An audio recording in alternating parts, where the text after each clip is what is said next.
शिवलिंग पर जल चढ़ाने से कौन से फल की प्राप्ति होती है, आज आप श्रवण करेंगे। दुख दरिद्र का नाश करने वाली भोलेनाथ की पौराणिक कथा। ये कथा शिव पुराण में वर्णित है। शिव पुराण में कहा गया है, जो भी भक्त इस कथा को शांत मन से भक्ति भाव से सुनता है तो उसकी जन्मों की दुख दारिद्र्य समाप्त हो जाती है। दरिद्र धनवान हो जाते हैं, रोगी रोग मुक्त हो जाते हैं, भाग्य का द्वार खुलता है। शिवलिंग पर जल चढ़ाने से किस फल की प्राप्ति होती है, आइए श्रवण करते हैं। शिवजी माता पार्वती की कल्याणकारी कथा। यदि आपने ये कथा पूरे अंत तक सुन लिया तो यकीनन आपको अपनी परेशानियों का हल भगवान के प्रति श्रद्धा और भक्ति 100 गुना ज्यादा बढ़ जाएगी। तो इसीलिए कथा को पूरे मन से सुने। कथा को पूरा सुनने से लाभ मिलता है और आधा अधूरा सुनने से भगवान का अपमान होता है। साथ ही आप सभी वीडियो को एक लाइक करके ओम नमः शिवाय या हर हर महादेव कमेंट में जरूर लिखिए। शिव पुराण के अनुसार एक गांव में एक गरीब ब्राह्मण अपनी पत्नी व अपने पुत्र के साथ रहा करता था। उसके पुत्र का नाम सोमदत्त था। वह गरीब बूढ़ा ब्राह्मण नित्य प्रति शिवजी को जल चढ़ाया करता था और उसकी पत्नी ब्राह्मणी को ये सब बिल्कुल भी पसंद नहीं था। प्रिय भक्तों, दरअसल ब्राह्मणी पहले बहुत पूजा पाठ करती थी, व्रत उपवास सब कुछ करती थी, के बाद भी उसकी गरीबी दूर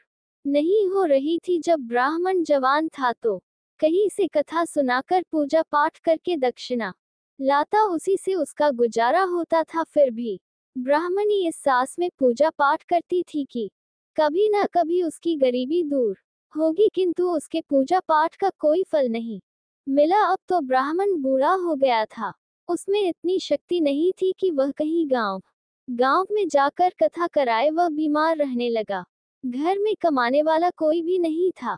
ब्राह्मण का बेटा सोमदत्त गुरुकुल में पढ़ा करता था। अब ब्राह्मणी के घर में खाने के लाले पड़ गए तो वह गुस्से में पूजा पाठ करना छोड़ देती है और ब्राह्मण को भी पूजा पाठ करने से मना करने लग और कहती थी कि भोलेनाथ और अन्य देवी देवताओं की पूजा करते करते जवानी से बुढ़ापा आ गया, लेकिन भगवान ने हमारी गरीबी दूर नहीं की, उल्टा अब तो दाने दाने को मोहताज हो गए हैं। अरे मेरी ही मति मार गई थी कि मैंने दिन रात उपवास व्रत किया, जब तब मैं अपने शरीर को सुखा दिया। अब क्या देगा तुम्हारा शिव, जो तुम शिवलिंग पर जल चढ़ाया करते हो। प्रिय श्रोताओं, ब्राह्मणी की बातों को सुनकर ब्राह्मण कुछ नहीं कहता था। उसे तो अपने आराध्य भोलेनाथ पर पूरा विश्वास था। अब ब्राह्मण का बेटा अपनी शिक्षा पूरी करके गुरुकुल से वापस अपने घर आ गया और अपनी माता पिता की सेवा करने लगा। एक दिन की बात है, सोमदत्त शिव मंदिर में अपने पिता के साथ पूजा पाठ कर रहा था और वहीं पर शिव भक्तों को कथा सुनाने लगा। वह कहता है कि जो भक्त भगवान शिव की कथा को सुनते, उनके मन में जो इच्छा रहती है, भोलेनाथ उनकी मनोकामना अवश्य पूरी करते हैं। प्रिय श्रोताओं, सोमदत्त की यह सब बातें मंदिर में पूजा करने आए उसी राज्य के राजा ने सुन लिया और उसे यह बात बहुत ही अच्छी लगी और उसने सोमदत्त को अपने यहाँ राजकुमारी को कथा सुनाने के लिए नौकरी पर रख लिया। अब सोमदत्त प्रतिदिन राजा के लड़की को कथा सुनाने जाया करता था। वहां से दक्ष में जो भी मिलता उसमें ही वह अपने परिवार का पालन पोषण करने लगा। इस पर भी ब्राह्मणी खुश नहीं थी। उसने कहा, मुझे अपने बच्चे की भविष्य की चिंता है। हमारा जीवन तो जैसे तैसे कट गया, लेकिन मेरे पुत्र का जीवन अभी बाकी है। हमारे मरने के बाद उसका क्या होगा? हमारी भक्ति पूजा पाठ का फल लगता है कभी नहीं मिलेगा। क्या भोलेनाथ को मेरा दुख दिखाई नहीं देता? मेरा पुत्र राजा के घर से जो कुछ भी लेकर आता है, माना कि उससे हमारे पूरे परिवार का पेट भर जाता है, किंतु और भी आवश्यकताएं कैसे पूरी होंगी? ईश्वर ने अपनी आंखें क्यों बंद कर रखी है? क्या मेरे पुत्र को हमारे तरह ही गरीबी में रहना होगा? ब्राह्मण और ब्राह्मणी की ये करुण पुकार जब माता पार्वती ने सुना तो उन्होंने शिव जी से कहा, हे देव, हे महेश्वर, आप सर्वज्ञ है, आप क्यों इनकी परीक्षा ले रहे हैं? प्रभु, ब्राह्मण आपका परम भक्त है, अब आप उसके दुख का नाश करें प्रभु, अन्यथा ये ब्राह्मण कहीं आपकी पूजा करना बंद ना कर दे, कहीं उसके मन में आपके प्रति विश्वास समाप्त न हो जाए। माता पार्वती की बात को सुनकर भोलेनाथ ने कहा है, देवी आप चिंता ना करें, मैंने उनके भाग्य उदय का बीज तो पहले ही बो दिया है। अब हम दोनों को साथ मिल जी विष्णु जी को लेकर इस ब्राह्मण के घर जाने का समय आ गया है। मेरी कृपा के साथ ही वह ब्राह्मण दंपति विष्णु लक्ष्मी के भी कृपा के पात्र है। उन दोनों पति पत्नी ने हम दोनों की पूजा एक साथ की है। हे देवी, पृथ्वी लोक पर जाकर हमें शिव लीला करनी है। प्रिय श्रोताओं, अब शिव जी तुरंत माता पार्वती जी के साथ नंदी पर सवार होकर बैकुंठ लोक में जाते हैं, जहां दयान भगवान विष्णु शेषनाग के सैया पर विराजमान थे। माता लक्ष्मी उनके पांव दबा रही थी। तब शिव जी ने विष्णु जी से पृथ्वी लोक पर चलने को कहा। विष्णु जी बोले, हे देवी लक्ष्मी चलिए, हमारे भक्त का बुलावा आ गया है। अब क्या था, चारों देवी देवता साधु का वेश धारण कर पृथ्वी पर उपरोक्त ब्राह्मण के घर पहुंचकर अलख जगाया और कहा, अलख निरंजन, अलख निरंजन। घर में से बूढ़ा ब्राह्मण निकला। उसने उन्हें प्रणाम किया तो उन साधु भेष धारी भगवान विष्णु और शिव जी ने कहा, हम रात्रि में आपके घर पर विश्राम करेंगे। इस पर ब्राह्मण पुत्र सोमदत्त ने अतिथि देवो भव ऐसा विचार कर कहा, महाराज मेरे घर में दक्षिणा में मिले दाल भात आदि से हम तीनों के भोजन की पूर्ति होती है, अत मैं एक समय के भोजन की व्यवस्था कर सकता हूँ। साधुओं ने उसे एक बर्तन देकर कहा कि वह दाल भात इस बर्तन में बनाओ तो हम सबका दोनों समय का भोजन बन जाया करेगा। इस प्रकार उस बर्तन में बने भोजन से दोनों समय के भोजन की पूर्ति हो गई। अगले दिन प्रातः काल में सोमदत्त जाने लगा तो साधु रूपी भगवान शिव जी ने पूछा, हे पुत्र तुम कहाँ जा रहे हो? उसने कहा है, साधु महाराज मैं राजा की लड़की को कथा सुनाने जा रहा हूँ। साधु ने कहा, तुम कथा सुनाने के बाद राजा की लड़की से पूछना कि तुम किस अभिलाषा की पूर्ति के लिए कथा सुनती हो। अब सोमदत्त राजकुमारी को कथा सुनाने के बाद वही प्रश्न पूछता है कि तुम किस अभिलाषा की पूर्ति के लिए कथा सुनती हो। राजा की लड़की ने कहा, मैं इस अभिलाषा से कथा सुनती हूँ कि मुझे ऐसा वर मिले जिसकी चर्चा सभी की जबान पर हो, उसके माथे पर चांद और सूरज की रोशनी हो तथा वह भाग्य का ऐसा धनी हो कि उसके कदमों में लक्ष्मी थिरक हुई हो तथा ऐसी बारात हो जैसी किसी ने अब तक नहीं देखी हो। प्रिय श्रोताओं, अब वापस आकर सोमदत्त ने राजकुमारी की सारी बातें साधुओं को बताई। अब देखिए, अब अगले दिन प्रातः काल में जब वह कथा सुनाने के लिए जाने लगा तो साधुओं ने कहा, बच्चा आज राजा की बेटी से फिर वही प्रश्न करना, वह फिर से तुम्हें कल वाली बातें बताए तो तुम ये तुरंत कह देना कि जैसा पति तुम्हें चाहिए वैसा केवल मैं ही हूँ। ऐसा कहकर भाग आना। सोमदत्त ने कहा है, साधु महाराज कहा, एक मैं गरीब ब्राह्मण जिसका घर उसकी दी हुई दक्षिणा पर चलता है, और कहा वह राजा की पुत्री राजा मुझे और मेरे परिवार को मृत्यु दंड देकर मौत के घाट उतार देगा। आता मैं ऐसा नहीं करूंगा। साधु ने कहा कि ठीक है, हम तुम्हें परिवार सहित अभिश्राप से भस्म किए देते हैं। सोमदत्त पहले ही उनके चमत्कार से डरा हुआ था। उसने सोचा कि राजा तो बाद में मृत्यु दंड देगा, ये तो अभी अपने श्राप से भस्म कर देंगे। अत साधुओं को आश्वासन देकर कथा सुनाने के लिए चला गया। कथा सुनाने के बाद सोमदत्त ने कहा है, राजकुमारी कल आपने जो बताया था उसके अनुसार जैसा वर तुम्हें चाहिए वैसा वर मैं ही हूँ। ऐसा कहकर तुरंत वह वहां से भाग आया। राजा की पुत्री को एकदम आघात पहुंच गया। उसने दासी के द्वारा अपने पिताजी को बुलाकर सब बात बताई। राजा ने आश्वासन दिया कि उस उदंड ब्राह्मण को उसकी सजा मिलेगी। राजा ने तुरंत अपने मंत्रियों से विचार विमर्श किया। एक वरिष्ठ मंत्री ने कहा, महाराज उसने अपराध तो फांसी दिए जाने वाला किया है, परंतु वह एक ब्राह्मण है, उसे फांसी देने पर एक ब्राह्मण हत्या का पाप लगेगा। कुछ ऐसा किया जाए कि वह दंडित भी हो जाए और ब्राह्मण हत्या का पाप भी ना लगे। काफी विचार विमर्श करने के बाद तय हुआ कि शादी का निमंत्रण पत्र कुछ शर्तों के साथ भिजवाया जाए। राजा ने शर्तों वाला निमंत्रण पत्र लिखवा कर अपने नौकर के हाथ सोमदत्त के पिता के पास भिजवा दिया।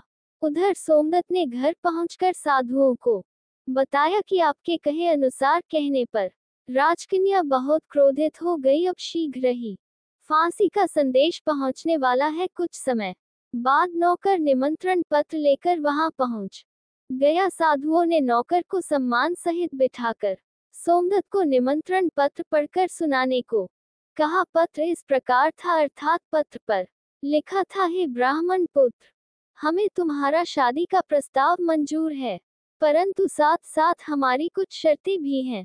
हमारे द्वारा सभी शर्तें पूरी करने पर हम अपनी कन्या का विवाह तुम्हारे साथ कर देंगे। शर्तें पूरी न होने पर तुम्हें परिवार सहित फांसी दे दी जाएगी। शर्त इस प्रकार से है। पहली शर्त, बारातियों के ठहरने वाले सभी बारात घर तथा बनाए गए सभी तंबू बारातियों से भरे होने चाहिए, कोई भी खाली नहीं रहना चाहिए। दूसरी शर्त, बाराती के आतिथ्य सत्कार में बनाई गई सभी खाद्य सामग्री उपयोग होनी चाहिए, कुछ भी बचना नहीं चाहिए। तीसरी शर्त, ऐसी अद्भुत बारात आनी चाहिए जिसकी प्रशंसा हर व्यक्ति के जबान पर हो। बारात आने पर यदि कोई भी शर्त अधूरी होगी तो बारात में आने वाले सभी बारातियों को फांसी दे दी जाएगी। पत्र पढ़कर सोमदत्त डर से कांपने लगा। साधुओं ने कहा, तुम डरो नहीं, नौकर को भोजन खिलाकर पत्र का उत्तर देकर विदा करो और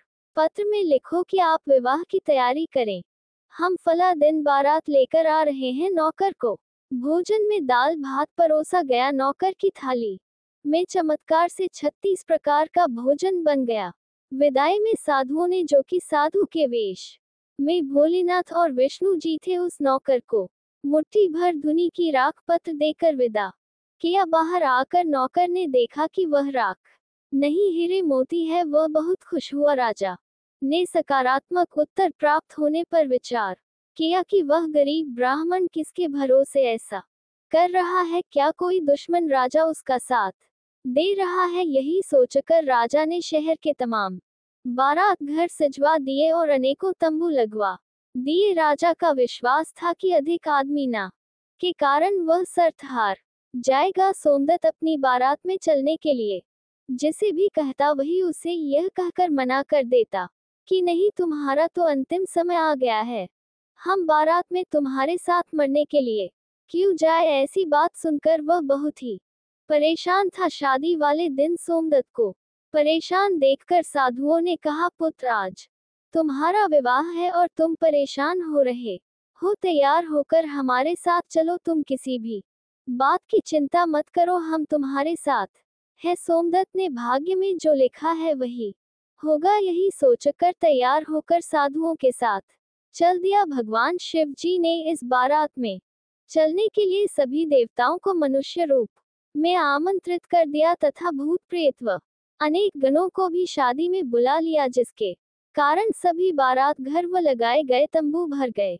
इसके बाद भी कुछ बाराती बिना तंबू के रह गए। राजा के पास सूचना भिजवाई गई कि बारातियों के ठहरने का और प्रबंध कराया जाए। सूचना मिलने पर राजा ने विचार किया कि कहां से इतने बाराती आ गए हैं, चलकर देखना प्रशंसा चाहिए। बेकिंग ग्लव्स की जगह गंदे सॉक्स कुछ समय पहले हाथ जहां भी जाते हैं जर्म्स उठा कर लाते हैं, इसलिए कुकिंग से पहले टल हैंड वश हैंड्स को सिर्फ टल हैंड वश करो। फिर क्या था, राजा तुरंत वहां पहुंचा। राजा को आया देखकर शिवजी ने शुक्र व शनि जी को बच्चे के रूप में बनाकर भूख के कारण रुला दिया। राजा ने 2 बच्चों को रोते हुए देखकर पूछा कि यह बच्चे क्यों रो रहे हैं। साधु बने शिवजी ने कहा, इन्हें भूख लगी है।